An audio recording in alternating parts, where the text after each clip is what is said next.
안녕하십니까. 4월 27일 저녁 김경국TV 시작하겠습니다. 이재명이 예상대로 민주당 대선 후보로 확정됐습니다. 오늘 경기도 킨텍스에서 열린 민주당 수도권 강원 제주 합동연설회에서 이재명은 책임당원과 국민선거인단 그리고 제외국민투표 합산 89.77%란 놀라운 득표율로 후보로 확정됐습니다. 김동연 후보는 6.87%, 김경수 후보는 3.36%를 득표하는 데 그쳤습니다.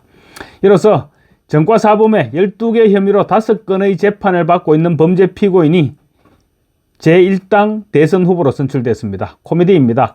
대선 결과와 무관하게 민주당은 재무덤을 팠습니다. 이번 민주당의 전당대회는 처음부터 범죄 피고인 이재명의 추대식으로 진행됐습니다. 전당대회 룰은 후보자들과 상의도 없이 일방적으로 이재명에게 유리하도록 개정됐고, 후보 경선 내내 이재명의 온갖 범죄 행위들에 대한 검증은 전무했습니다. 심지어 후보 경선 기간 동안 이재명의 선거법 위반 상고심 재판이 시작됐지만 민주당 후보 토론회에서는 단 한마디도 거론되지 않았습니다. 그 결과 전무후무한 90%에 육박하는 89.77%, 사실상 90%의 득표율을 기록을 했습니다.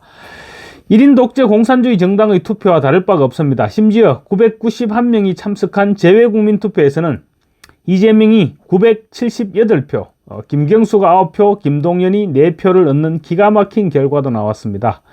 이재명의 후보 수락 연설은 더욱 기가 막혔습니다. 이재명이 수락 연설을 통해서 밝힌 이재명이 만들어갈 대한민국은 유토피아 그 자체였습니다. 그야말로 좋은 말 대잔치였습니다. 이재명의 말장난이 이랬습니다. 얼마나 기가 막히는지 한번 들어보십시오. 이재명의 정책과 정반대로 하면 이룰 수 있는 나라가 아닐까 싶기도 합니다. 이재명은 전 세계의 AI 인재들이 일자리를 찾으러 몰려오는 첨단 산업 강국 대한민국, 방방곡곡이 골고루 발전하고 농촌, 산촌, 어촌으로 사람들이 되돌아오는 균형 발전 국가, 최첨단 장비와 무기로 무장한 최고의 장병들이 자부심을 가지고 조국 수호에 전념하는 든든한 안보 강국, 충돌한 이해와 감정 갈등을 합리적으로 조정하고 더 나은 대안을 만들어가는 세계적인 모범적 민주국가, 아이들의 웃음, 청년들의 푸르름, 장년의 책임, 노년의 경험과 지혜가 어우러진 통합과 조화의 행복국가, 집에서, 일터에서, 학교에서, 거리에서 해지는 석양빛의 퇴근길 골목에서도 보람의 미소가 퍼지는 품격 있는 나라가 이재명이 만들겠다는 나라입니다. 어떻습니까? 어릴 적 책에서 봤던 유토피아를 꿈꾸는 독재국가의 체제선전 문구와 흡사한 것 같지 않습니까? 이재명이 꿈꾸는 나라는 아무런 걱정도 없어 보이는 유토피아이자 이상향입니다. 유토피아를 만들겠다고 했더니 진짜인 줄 알더라. 이런 말을 하려고 준비한 말이 아닐까 싶을 정도의 생각이 드는 그런 말장난입니다.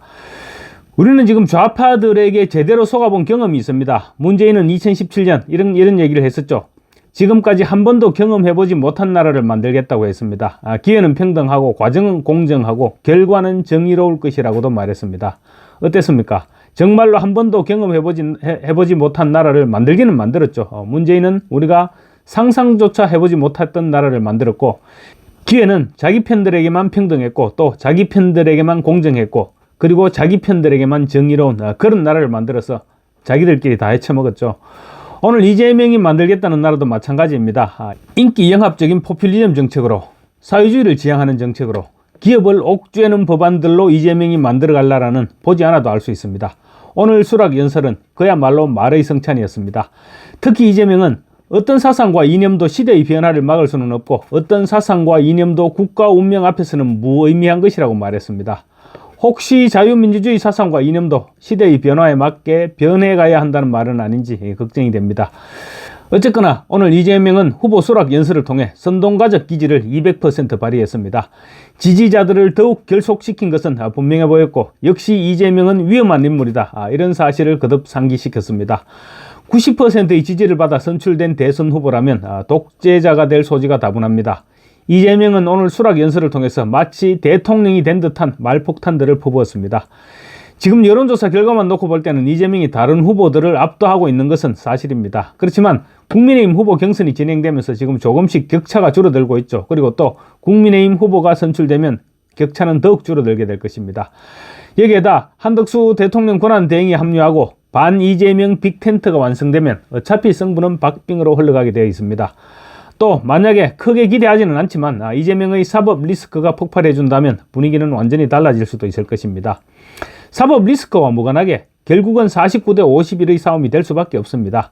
대선 때까지는 아직 무수한 변수들이 도사리고 있습니다. 특히 우파 후보 단일화가 이루어지면 그때부터 본격적인 대결이 시작될 것입니다. 그게 한국의 정치 구도입니다.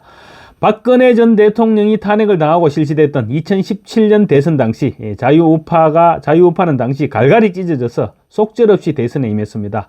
그렇지만 그때 문재인은 41.08%의 득표밖에 얻지 못했습니다.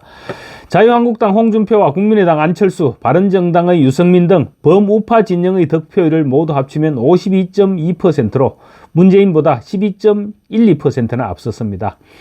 하물며 갈갈이 찢어졌던 대선에서도 그 정도 득표를 했는데 이번에는 빅텐트가 쳐지고 보수 우파 후보들이 단일화한다면 분명히 약진할 수 있을 것입니다. 대선이 임박해질수록 위기감을 느낀 보수 진영은 결집할 것이고 결국은 초박빙의 대결 구도로 흘러갈 것입니다. 결국 빅텐트 결과에 따라서 승자가 갈릴 수도 있다는 말입니다.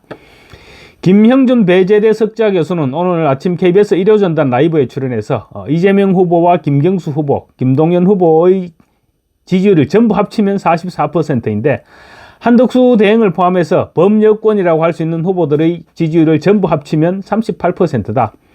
단순한 계산으로도 지금 44대 38로 좁혀져 있다는 계산인데 이런 상황을 무조건 이재명 1강 체제라고 보는 것은 무리다. 이렇게 주장을 했습니다.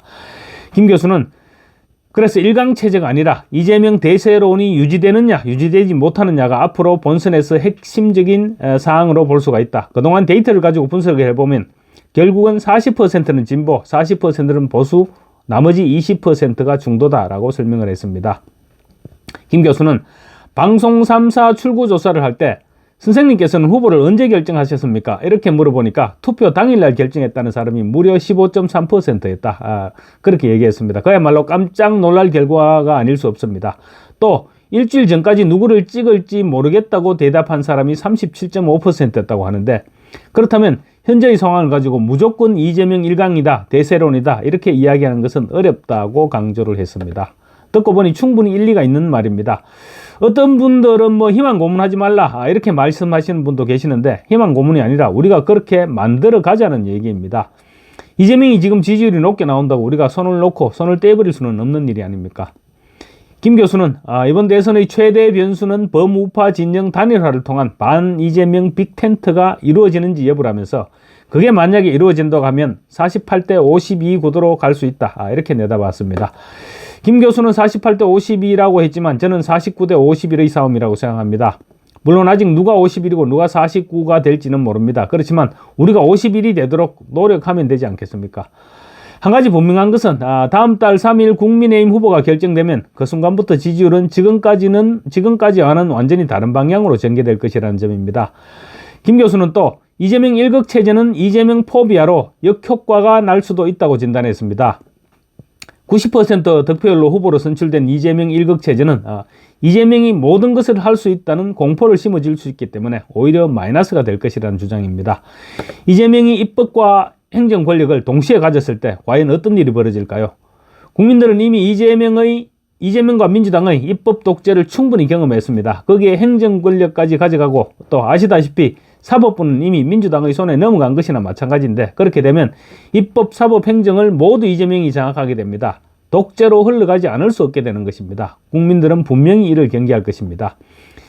지금 김문수, 홍준표 후보는 당 후보로 선출되는 즉시 한덕수 대행과 단일화를 추진할 것이라고 약속했고 안철수 후보 역시 결국은 단일 후보로 뽑아야 할 것이라고 말했습니다. 한동훈 후보 또한 단일화라고 명시적으로 표현하지는 않았지만 한덕수 대행과는 생각이 완전히 같다.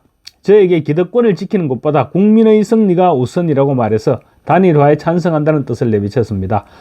사법 리스크를 의식한 민주당은 서둘러 후보 경선을 마치고 오늘 이재명을 후보로 확정했는데 이재명은 후보 확정 후에도 당장 화요일부터 대장동 사건 재판에 출석해야 됩니다.